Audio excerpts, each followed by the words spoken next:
Hey, cycling community, this is Steve Grusis, the Cycling Greek. I was looking to do an 8-lap Dolphin Crit course, but there wasn't any available. I like doing that course this time of year because it takes a lot of power to survive it for me, much less be able to get a result. However, none were available in the time slot I was looking for, and the only thing that was available was this 22-mile road race.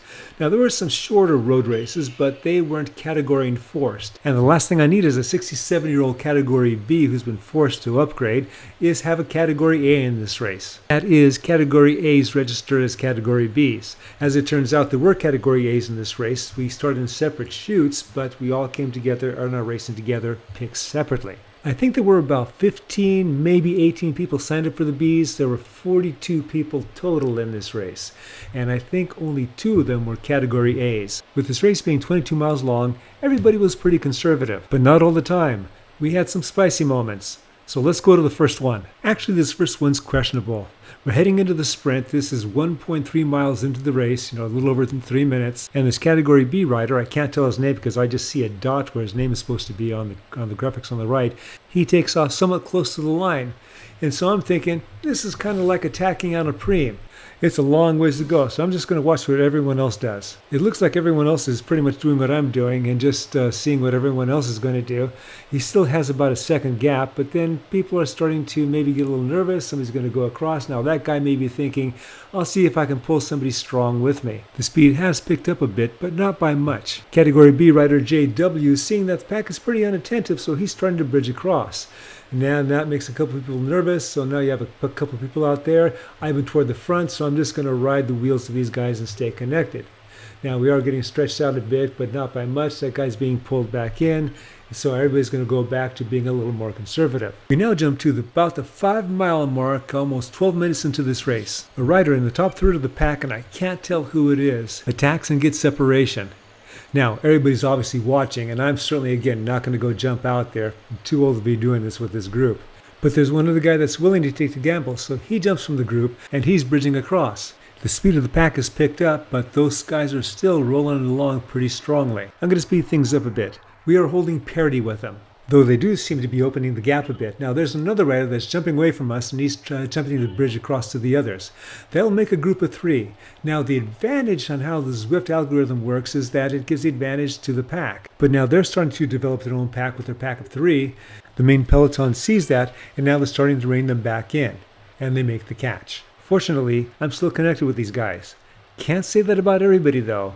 We're down to about a pack of 17 or 18. We now jump to the 8.5-mile mark, which is a little over 20 minutes, and we're a little over a third done with the race. This time, one of the Category A riders, MJ, takes off. Being in a breakaway with a Category A, if you could stay with them, would be a great move, and people are recognizing this. You have a couple that started the bridge attempt, but the pack is recognizing the danger in that, and they're getting on these guys' wheels. While this is going on, I'm just hoping I can stay connected. The pack is starting to put out lots of power.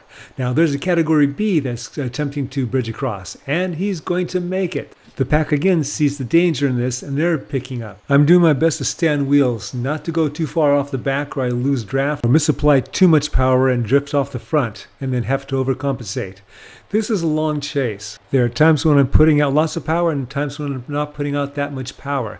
And it looks like most everyone is doing it too, because it looked like those 2 in front of us were starting to get farther and farther away. Now, if I was younger, and that means I would have been stronger and stupider, I would have drifted off the back and made my run to go after those guys. Now there's someone else that's actually doing it, but he's so strong he's doing it from the front. I think that is Category B rider Jay Buell. The rest of the pack really doesn't like this, so now it's on. We are pretty much stretched out. I'm not in danger of being dropped yet, but I can feel the stress.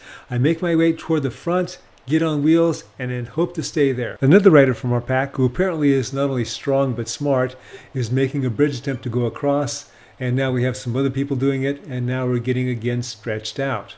Looking at my picture in the lower left-hand corner, I'm hurting, but I'm focused. That VO2 max training block they started at the beginning of January seems to be working out for me.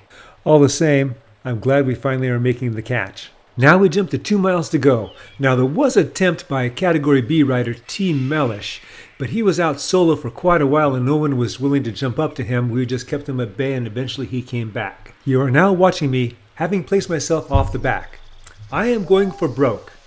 I am older and probably weaker than most everyone else here, but be that as it may, I'm disregarding that.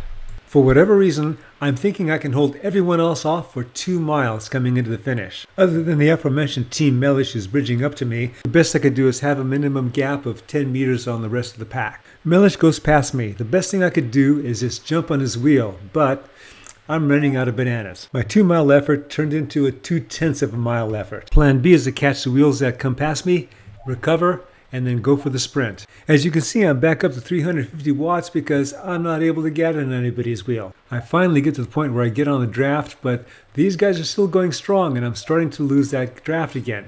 I get back on, and so I go toward the front but never make it to the front. I need to get a little bit of buffer, but I'm in the draft, and so I'm trying to hang on as best I can. It's now less than a mile to go, and I'm probably still breathing like a racehorse. My goal has gone from trying to win the race with 2 miles to go to trying to beat somebody in this pack. With just under 1 kilometer to go, my aerobic system seems to have recovered. So again, I drift off the back just a little bit, then I decide to make another run for it. This is starting to kill me, so that's why I decided to back off a little bit. And when I do, everyone else goes. It didn't really matter if I didn't back off because this would happen anyway. So now I'm looking around and saying, yep, I'm the last guy from the pack. I hope you enjoyed this video and you got something out of it. My USAC race season starts in about 3 weeks. So of course I'll have videos with commentaries on those. So be sure to comment, like, subscribe. The Cycling Greek.